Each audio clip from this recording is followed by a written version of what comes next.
कि तानाशाहों का उत्कर्ष, जिसको आप सर्वसत्तावाद के नाम से पढ़ते हो, डिक्टेटर के नाम से पढ़ते हो, तानाशाह कह के पढ़ते हो, उनका उदय होने का मतलब उस देश की परिस्थितियां नहीं थी, उन दोनों की जड़ें पेरिस के सम्मेलन में थी। ये बात आप बेहतर समझने लगे हो। और कल वाली घटनाएं दोबारा आएंगी कुछ। प्रथम विश्व युद्ध के बाद जो जगह चुनी गई संधियां करने के लिए वो पेरिस थी। पेरिस किसकी राजधानी? फ्रांस की। 1919 में जब संधियां की गई तो जर्मनी के साथ तो की गई वर्साई की, लेकिन यहाँ इटली के साथ तो संधि नहीं पढ़ोगे आप। यहाँ जो चीज पढ़नी है आपको वही है। कारण लिख रहा हूं पहले, इटली में फांसीवाद का क्यों हुआ विकास? पेरिस का सम्मेलन, पहला कारण ये, और ज्यादा व्याख्या करने की आवश्यकता नहीं पड़ती। सम्मेलन पेरिस में हुआ जीते हुए राष्ट्रों के द्वारा हारे हुए राष्ट्रों के साथ समझौते करने के लिए, और अगर यूं कह दूं अपनी मर्जी उन पर थोपने के लिए। वो थोपी गई, जिसमें आप पढ़ते हो तुर्की के साथ सेब्रे की संधि, बल्गारिया के साथ न्यूइली की संधि, जर्मनी के साथ वर्साई की संधि। तो ये संधियां क्या बता, ऑस्ट्रिया के साथ सेंट जर्मेन की संधि। ये संधियां जब लिखी गई और उनमें जब पढ़ा गया, वो उन हारे हुए देशों के हित में कुछ भी नहीं था, और वो जो सबसे ज्यादा अहित जिसका हुआ वो जर्मनी था। लेकिन यह मामला तो अलग था, इटली तो जीते हुए देशों में था। फिर वहां मुसोलिनी का जन्म क्यों हुआ? तो उसको यहां से क्या निराशा हुई?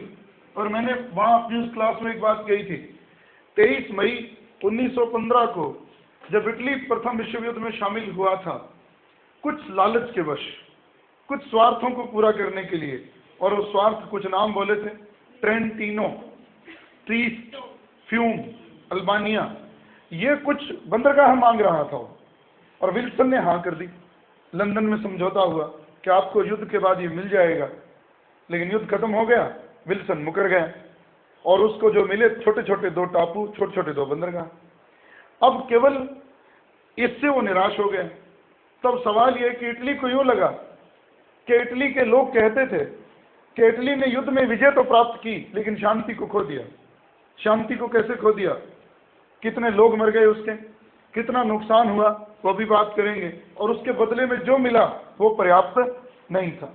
जिन लालचों के वश होकर उसने अपने इतने नागरिक मरवा दिए, और उसके बदले में जो क्षतिपूर्ति उसकी की गई वो बहुत नगण्य थी। दूसरा जो टॉपिक है इसमें वो ये आपने सब पढ़े हुए हैं और ये याद होने चाहिए। अब आज युद्धोपरांत आर्थिक असंतोष, यहां है 2-3 प्रश्न। इटली के इस युद्ध में जो इटली को मिला वो इतने वर्ग मील का क्षेत्र मिला। किस सम्मेलन में? पेरिस के सम्मेलन। लेकिन युद्ध के 4 वर्षों में उसके देश में इतनी जनसंख्या में वृद्धि हो गई, 16 लाख लोग और पैदा हो गए। जो मिला वो पर्याप्त नहीं था, जितने के लालच में वो लड़ा था वो मिला नहीं। 6,50,000 लोग उसके युद्ध में बलि चढ़ गए। 12 अरब डॉलर की उसकी संपत्ति नष्ट हो गई, और इसके बदले में जो मिला वो पर्याप्त नहीं था। जो मिला वो इतना था, 9,000 वर्ग मील का क्षेत्र मिला, 16 लाख उसकी जनसंख्या बढ़ गई, 6,50,000 लोग उसके मर गए, और 12 अरब डॉलर की संपत्ति टूट फूट गई, नुकसान हो गया। इसलिए इटली असंतुष्ट था कि मुझे कुछ और चाहिए, और वो मित्र राष्ट्रों ने तो दिया नहीं। और वो करे कैसे? पूर्ति तो करेगा वो, टिकेगा तो नहीं। और वो पूर्ति करने का लालच उन्हें कौन दे रहा था? कौन दे रहा था? मुसोलिनी। तो यहाँ तीसरी बात और लिख रहा हूं, ये बहुत मजेदार कारण है जिसको मैं तो शायद ना दो आप, लेकिन बहुत ही बड़ा प्रश्न है। अगर ये टॉपिक मैं सीधे कहूं पॉइंट के हिसाब से, कंपटीशन की दृष्टि से इसमें क्या है प्रश्न, तो आप अगर उसकी राष्ट्रीयता पर आघात का उत्तर पढ़ो तो शायद ये सोच सकते हो कि यहाँ उसके साथ बेइज्जती हुई। नहीं, ये उत्तर नहीं है। ये उत्तर कुछ यूँ है कि जब इटली को चाहे गए प्रदेश नहीं मिले तो इटली ने क्या किया? उसने कहा मैं अपनी ताकत के बल पर अपना साम्राज्य बढ़ा लूंगा, मुझे आपसे कुछ नहीं चाहिए। और उसने क्या किया बेचारे ने? एक छोटे से देश पर आक्रमण करने की सोची कि चलो मैं ही जीत लेता हूं, और वो जगह थी ट्यूनिस। ये याद रखनी है बात। ट्यूनिस पर अधिकार करके उसने अपने साम्राज्य को बढ़ाना चाहा। प्रथम विश्व युद्ध में खोए हुए प्रदेशों की पूर्ति करनी चाहिए, लेकिन घटना ये घटी कि 1881 में जर्मनी के कहने पर इसको कौन छीन ले गए, यानी कि इटली उस पर आक्रमण करता, उससे पहले उसको फ्रांस छीन ले गया। किसके प्रोत्साहन से? जर्मनी के। और एक बात और समझना, अभी जर्मनी किसके खिलाफ काम कर रहा है? इटली के। और थोड़े समय बाद क्या हो जाएगा? मित्र हो जाएंगे, रोम, बर्लिन, टोक्यो, धुरी। फिर इटली ने क्या किया? हाँ हाँ बोलो, क्या पूछ रहे हो? सॉरी, हाँ 1881 सही है, लेकिन ये प्रथम विश्व युद्ध से पहले की घटना है, इसी में उलझे हो। वो इसको लिख लेने तो फिर पूरी कर दे। अबिसीनिया पर उसने 1896 में आक्रमण करने की कोशिश की, लेकिन अब चलो खैर इसको पहले यूं क्लियर कर दो। ये टॉपिक क्या है? राष्ट्रीयता पर आघात। इसको यूं विचार करो, ये दो घटनाएं तो बहुत आगे की हैं। कब की हैं? और ये घटनाएं 81 और 96, 1881 और 1896, यहीं तो उसकी बेइज्जती हुई थी। उसी का ही तो बदला वो कहाँ लेने के लिए मित्र राष्ट्रों की ओर से लड़ा था, मित्र राष्ट्रों की ओर से, और वो वहां भी नहीं मिला। राष्ट्रीयता पर आघात का मतलब ये है, देखो ट्यूनिस जीतने की सोची थी युद्ध से पहले, उसे कौन ले गया? फ्रांस ले गया 1881। अबिसीनिया बहुत छोटा सा है, अफ्रीका में था। अबिसीनिया, इथोपिया, छोटे छोटा एरिया, उस पर जब आक्रमण किया जीतने के लिए, तो इथोपिया ने इटली को हरा दिया, अबिसीनिया ने। तो ये तो और बुरी हुई भी, छोटे से देश ने बड़े देश को हरा दिया। और जब इस पर आक्रमण करने की कोशिश की थी, इसको दूसरे लोग छीन कर ले गए। तो ये किसकी राष्ट्रीयता पर आघात था? इसी जख्मों को भरने के लिए वो कहाँ लड़ा था? मित्र राष्ट्रों की ओर से। किस उम्मीद के साथ कि मुझे ये जो खोया हुआ है इनके बदले में कुछ तो मिलेगा, और वो भी उसे यहाँ नहीं मिला। घटना पुरानी, लेकिन इसने रोल प्ले किया। ये लाइन याद करो, जब इससे पूछा गया था इटली से कि आपका रोल क्या रहेगा प्रथम विश्व युद्ध में, तो इटली ने क्या कहा था? मैं अपने हितों के हिसाब से फैसला करूंगा। और हित कहाँ उसको ठीक लगे? मित्र राष्ट्रों के साथ। लालच भी दिया विल्सन ने, फिर मुकर गया। इसीलिए परिस्थितियां अलग थीं, लेकिन उसके घाटे भी अलग थे। जर्मनी ने तो सब कुछ गंवा दिया था, लेकिन इटली कुछ गंवा तो बहुत चुका था, लेकिन ये कुछ और पाने की आस में था, इसलिए यहाँ मुसोलिनी पैदा हो गया। तो 3 कारण: पेरिस के सम्मेलन से निराशा, युद्ध के बाद आर्थिक असंतोष।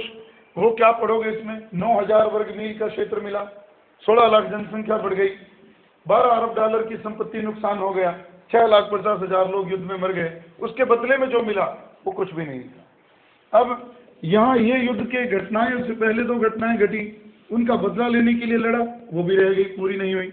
और अब बहुत मजेदार 2 बातें रिपीट होंगी पिछले टॉपिक में और इसमें। साम्यवाद कब है?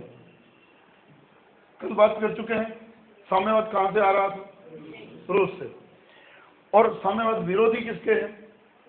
पूंजीपतियों के। और पूंजीपतियों की मदद किनको चाहिए थी? तानाशाहों को, मुसोलिनी और हिटलर को।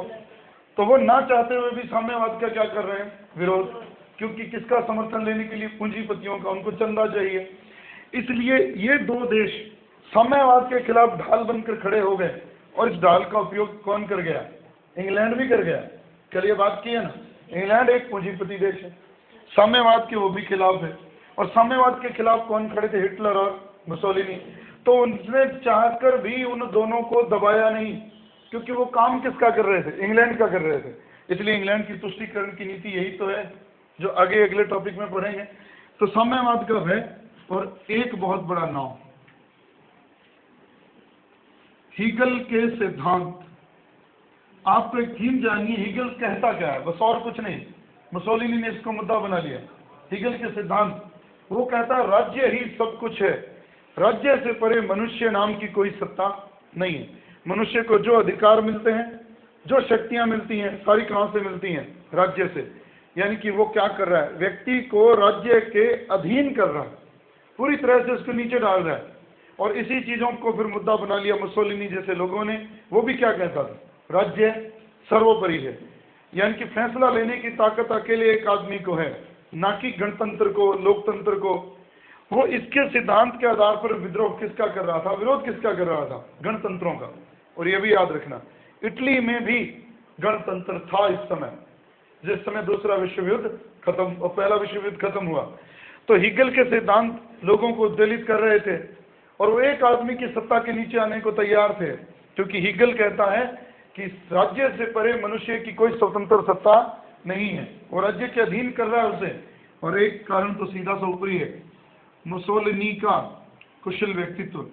और एक बात पढ़ी मैंने कि मुसोलिनी जब बोलता था तो ऐसे लगता था जैसे मशीन गन से गोलियां चल रही। सुंदर नहीं था, कुबड़ा सा आदमी था, सिर पे बाल भी इतनी दूर तक नहीं थे, लेकिन जब बोलता था तो फिर कहते हैं लोग न केवल सुनते थे, बल्कि उसके भाषण के बाद अगर उनको बंदूक देते तो जिसको कहो उसको गोली मार दें, ऐसा आदमी था। तो मुसोलिनी एक लोहार का बेटा था, और जो ज्यादा बड़े कद का नहीं, बोना सा टिकना सा कुबड़ सा आदमी, लेकिन जो कर गया वो बड़ा महान काम कर गया। और जहां तक मैं मानता हूं इस टॉपिक में से इतने ज्यादा प्रश्न नहीं है। प्रश्न जहां से बनेंगे अब वो है, सीधी बात पे आते हैं, इसने जिस संगठन को बनाया उसका नाम था फासिस्ट, जिसका मतलब होता है गट्ठा या गट्ठर। ये आपने पढ़ भी लिया, लैटिन भाषा का शब्द है ये जो फासिस्ट शब्द जिससे बना है, जिसका मतलब होता है लकड़ियों का गट्ठर।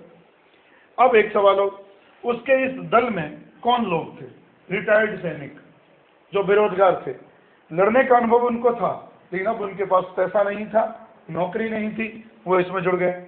पढ़े लिखे बेरोजगार लोग इसमें जुड़ गए, नौकरी देने का लालच दिया गया, व्यापारियों को लालच दिया गया। अब सवाल ये, उसने इसके बारे में एक बात कहता था कि फासिज्म दावे से कहता है कि सभी व्यक्ति एक समान नहीं है। आज तक दुनिया में क्या सुनते हैं कि सभी दुनिया के लोग एक समान है। मुसोलिनी कहता था, मैं दावे से कहता हूं कि सभी व्यक्ति एक समान नहीं है, ऊंचे ऊंचे ही रहते हैं, नीचे नीचे रहते हैं। ये बात ये कहता था। अब ये बात भी वो कहता, और साथ में एक बात और, वो अपने आप को ये कहलाना पसंद करता था ड्यूस, और हिटलर क्या कहलाना पसंद करता था? फ्यूरर। अब यहां याद रखना, उसने जब इसकी स्थापना करी 1919, ये प्रश्न अगर मुसोलिनी से कोई प्रश्न आया तो यही आएगा, और कुछ भी नहीं। ये एक लाइन याद रख लेना, वो ये, फासिज्म की स्थापना कहाँ हुई, कब हुई?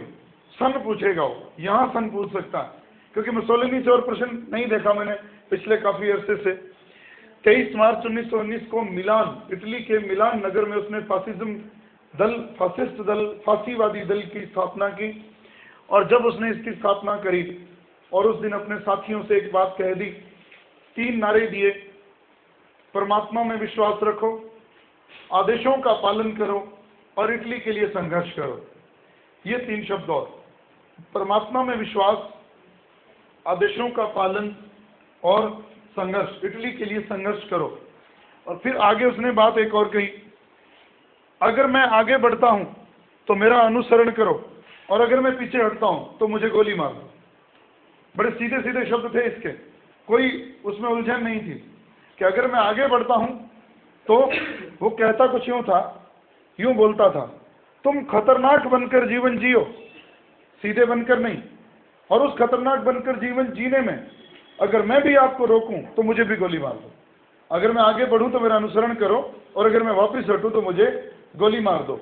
और जब उसने लोगों को कर लिया पक्का, तो एक दिन दे दी अपने गणतंत्र को धमकी कि सत्ता मुझे सौंप दो, नहीं तो मैं छीन लूंगा। मैं बीच की तिथियां काट रहा हूं, फिर उलझाती हैं। एक घटना घटी 30 अक्टूबर 1922 को, और उसने रोम के गणतंत्र पर हमला कर दिया और छीन लिया, और उस दिन उसने ली अपने मंत्रिमंडल की शपथ। यही 3-4 प्रश्न हैं। अभी 2-3 प्रश्न और हैं। इस घटना से कुछ भी नहीं आने वाला, नहीं कुछ भी आने वाला नहीं, ये एक फॉर्मेलिटी थी जो हमने पढ़ी है। प्रश्न तो ये है, 30 अक्टूबर 1922 को उसने अपने पद की शपथ ली, और वो कहलाता था ड्यूस, ये याद रखना, और हिटलर कहलाता था फ्यूरर, ये याद रखना। अब बात ये, जब वो सत्ता में आ गया, उसने सबसे पहले एक जड़ पे काम किया। वो रूट है वो पकड़ना, और कुछ किताब में समझना है। उसने कहा आने वाले नव युवकों को, आने वाले बच्चों को सिखाई ऐसा दो, ऐसा बनाई ऐसा दो कि उनमें विचार कैसे भर दो, फांसीवादी। और वो कैसे होगा? जब स्कूलों में उनको क्या पढ़ाया जाएगा? फांसीवाद। और उनको पढ़ाने के लिए उसने कुछ काम किया, ये आपको रखना है। उसने कुछ संस्थाएं बनाई, उनके नाम 11 से 14 साल 8 से 11 साल तक के बच्चों के लिए उसने जो संस्था बनाई, बल्लीला, ये लिख रहा हूं दोबारा, बल्लीला तो 8 से 11 और 11 से 15 तक उसने रखा, जिसका नाम है अवान गार्डिया। ये नाम जरूर मुश्किल है। और 15 से 18 उसने रखा गियोवानो फासिस्टी। एक मिनट, एक 18 से 21 और है, नहीं 3 ही है, 8 से 14, 15 से 18 और 19 से 21, नाम यही है। ये 8 से 14 है और ये है 15 से 18 और ये है 18 से 21। ये 3 शब्द बहुत बड़े हैं, ये पेपर में आ सकते हैं। बल्लीला, अवान गार्डिया, गियोवानी फासिस्टी। ये क्या है? बच्चों को सिखाने के लिए। इस उम्र के बच्चों को ये लोग फासिज्म की शिक्षा देंगे, इनको ये देंगे, इनको ये लोग देंगे। और ये जो लोग शिक्षा देंगे वो टीचर भी कौन से दल के होंगे? फांसीवादी दल के। मुसोलिनी छा गया बुरी तरह से इन पर। लड़कियों के लिए उसने क्या किया? लड़कियों के लिए भी उसने बनाया, जिसका नाम था पिकोलो इटालियन और गियोवानी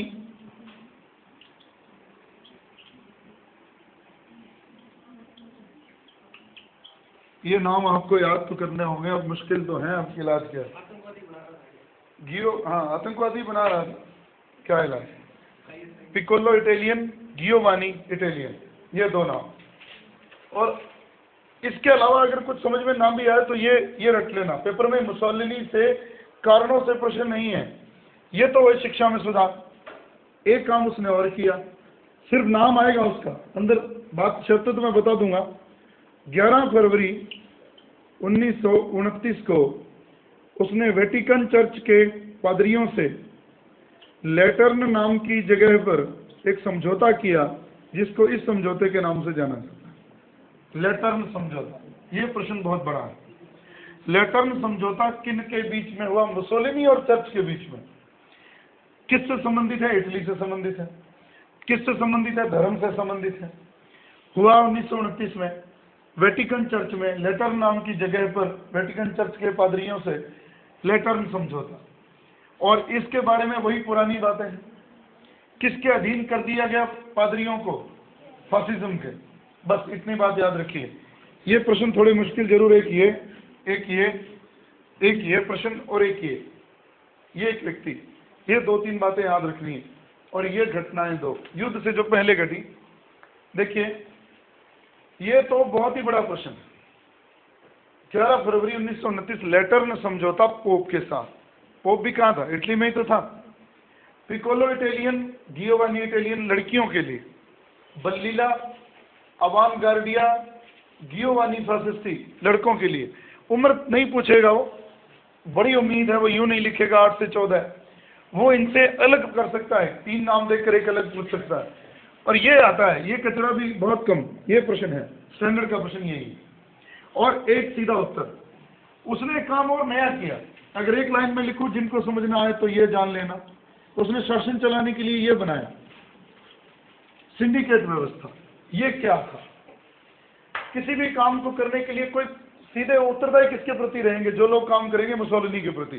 संघ, कुछ लोगों के संघ बना दिए। तुम मजदूरों को और मालिकों को देखोगे, तुम प्रांतों को देखोगे, तुम उद्योगों को देखोगे, तुम शिक्षा को देखोगे। हर काम के लिए उसने क्या बना दिए? सिंडिकेट। और ये सिंडिकेट क्या थे? कुछ लोगों के ग्रुप, जो किस दल के लोग होते थे? फांसीवादी दल के, और जो काम करते थे हर क्षेत्र में, और उत्तरदायी किसके प्रति होते थे? ड्यूस के या मुसोलिनी की। और एक अंतिम लाइन कि मुसोलिनी एक प्रचार करने के लिए पत्रिका निकालता था, इसका नाम था अवंती। अवंती नामक पत्रिका उसने, जैसे हिटलर ने निकाली थी ना वाल किशकर वियो बेक्टर, और इसने निकाली अवंती। ये इसका खेल था। मूल बातें यही हैं, मुसोलिनी से ज्यादा प्रश्न नहीं है। इसकी विदेश नीति मत पढ़ना, कुछ उसमें बात नहीं है। 1-2 चीजें पढ़ लेना कि उसने राष्ट्रसंघ से कब त्याग पत्र दे दिया, बस और कुछ नहीं। ये तो बात इतनी सी थी। इसीलिए दो टॉपिक बिल्कुल क्लोज हैं, एक जैसे कारण है उनके। दूसरा विश्व युद्ध जो है, अब दूसरे विश्व युद्ध की पृष्ठभूमि तो बन गई, आपको ना भी पढ़ाया जाए तो भी बात आप समझ सकते हो। जो घटनाएं आपने वियना सम्मेलन से लेकर प्रथम विश्व युद्ध से ठीक पहले तक पढ़ी, उन्होंने तो किसको जन्म दिया, प्रथम विश्व युद्ध को। अब आपको ये विशेषकर एक दायरा मानना है कि अगर दूसरे विश्व युद्ध के कारण पढ़ने हैं तो कब से लेकर कब तक है, वो कारण इन 20 सालों में। आप इन 20 सालों को पढ़ोगे उसमें क्या घटा, और उसमें जो घटा आपके सामने।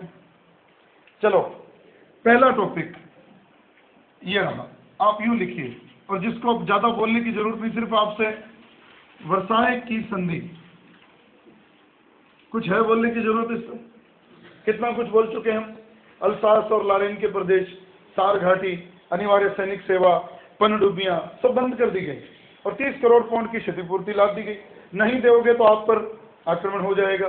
राइन नदी की किलेबंदी आप नहीं करोगे, सार घाटी फ्रांस को दे दी गई। यहीं से बीज पैदा हो गए थे दूसरे विश्व युद्ध के। लाइन जोड़ दो। मार्शल फौज, कई बार दोहरा चुका हूं, मित्र राष्ट्रों की सेना का सेनापति, फ्रांस का सेनापति, मार्शल फौज कि ये संधि नहीं, 20 वर्षों के लिए युद्ध विराम है। और ठीक वही हुआ, 20 सालों के बाद 1939 में युद्ध हो गया। एक तो कारण दूसरे विश्व युद्ध का ये है। और अगर ये कहूं, वर्साय की संधि एक्चुअल में कोई व्यवस्था नहीं थी, व्यवस्था के नाम पर फ्रांस ने प्रतिशोध लिया था। किससे लिया था? जर्मनी से। किस वर्ष का प्रतिशोध? जब क्या हुआ था जर्मनी का एकीकरण। विलियम प्रथम ने जो घोषणा की थी और वो उसने उसको पूरा बदला ले लिया। और ये याद रखनी है जो बात मैं कह गया था कि पेरिस में सम्मेलन तो हुआ, 4 बड़े लोग भी उसमें बैठे थे, लॉर्ड जॉर्ज, क्लीमेंशो, ऑरलैंडो, विल्सन। कहते हैं उन लोगों के दिमाग को फ्रांस की प्रतिशोध की भावना के आगे लकवा मार गया और वो करते चले गए जो कौन चाहता था, फ्रांस चाहता था। इसलिए यही बीज बो दिए थे दूसरे विश्व युद्ध के। और दूसरा कारण ये, और एक के कारण जो दूसरे बड़ा कारण ये है जो हमने अब 2 दिनों में पढ़ा है, तानाशाहों का उदय। और ये तानाशाह कौन है? 2 बड़े, हिटलर और मुसोलिनी। क्या किया है इस पर बात हम 2 दिन से लगातार कर रहे हैं। इन्होंने एक ही बात थोड़ा पढ़ना, तानाशाह क्या होता है? ना तो लोकतंत्र, ना गणतंत्र और ना ही राजतंत्र। अरे राजतंत्र में भी कोई मंत्री तो होते हैं जिनका कोई न कोई सलाह लेने का मामला, यहाँ सलाह भी नहीं देगा कोई। जो है करता धरता फ्यूरर हैं या ड्यूस है, खुद ही करेंगे देश में। और इन लोगों ने गद्दी पर बैठते एक ही काम किया था, पहले तो पूरे जीवन के लिए अपनी स्वतंत्रता सुरक्षित कर ली कि जब तक मैं जीऊंगा मैं ही नेता रहूंगा। दूसरी बात एक और करी इन्होंने, सारे नागरिकों की स्वतंत्रताएं छीन ली कि वही होगा जो हम चाहेंगे। दूसरी बात। तीसरी घटना यह है, अब आपको ये भी बताने की जरूरत नहीं, राष्ट्रसंघ की असफलता। और इसमें एक लाइन लिख रहा हूं, देखिए 2 देशों का नाम लिख रहा हूं। क्या ये दूर दूर है? नक्शा देखना दूर नहीं है, एक सी कल्चर है। इन दिनों में तानाशाह अगर इटली और जर्मनी में पैदा हुए थे तो तानाशाह कहां भी पैदा हुए थे। और वो जो तानाशाह था वो ये था, जनरल फ्रैंको, जो हमारे सिलेबस में नहीं था लेकिन पढ़ना तो है।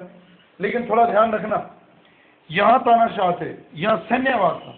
परवेज मुशर्रफ का नाम सुना? कैसे काम करता था, मिलिट्री राज, ये वो था। सैन्यवाद था यहाँ, ये सैन्यवाद नहीं था। लेकिन तीनों ही थे क्या? तानाशाह, करते अपनी मर्जी थे। तो जापान ने क्या किया, अपना साम्राज्य बढ़ाने के लिए 1931 और 32 में 2 घटनाएं घट गई। उसने चीन के एक प्रदेश को छीन लिया जिसका नाम था मंचूरिया। ये आपका प्रश्न। मंचूरिया पर अधिकार किसने कर लिया? जापान ने। किसका प्रदेश था? चीन का। और यहाँ पर उसने एक वंश की स्थापना कर दी, नई राजसत्ता बैठा दी। और नई राजसत्ता का नाम यह था मंचुकाओ राजवंश, वो बैठा दिया वहां, उसको सत्ता दे दी। सीधी लाइन ही रट लेना अगर आपको लगे कि ये क्या था, कुछ ना समझे। राष्ट्रसंघ की कमर तोड़ने में ये बड़ी घटना थी। क्यों भाई? जापान किसका सदस्य था? राष्ट्रसंघ का। चीन किसका सदस्य था? राष्ट्रसंघ का। और जब राष्ट्रसंघ के सदस्य बने थे तो क्या बात कही थी? एक दूसरे की सीमाओं की अखंडता की रक्षा करेंगे। और इसने अपना साम्राज्य बढ़ा लिया, उसको जीत लिया, वहां की रेलवे लाइनों पर अधिकार कर लिया, वहाँ के लोगों को भगा दिया, अपना ही एक वंश बैठा दिया। जब ये बात आई कहाँ, राष्ट्रसंघ में आपत्ति उठी, जापान पर ये आरोप लगाए गए, प्रतिबंध लगाए गए। जापान ने क्या कर दिया, त्यागपत्र ही दे दिया। जिस पर आरोप लगे वो त्यागपत्र दे देता था, कर लो जो करना है। तो एक तो घटना ये घटी। दूसरी बात ये है, टाइम तो ये है, मंचुका और राजवंश की स्थापना ये है, इसलिए शुरू यहाँ अधिकार 31-32 नहीं है, ये ध्यान रखें। अब बात ये, एक नई बात और जोड़ दो, राष्ट्रसंघ को रूस क्या समझता था?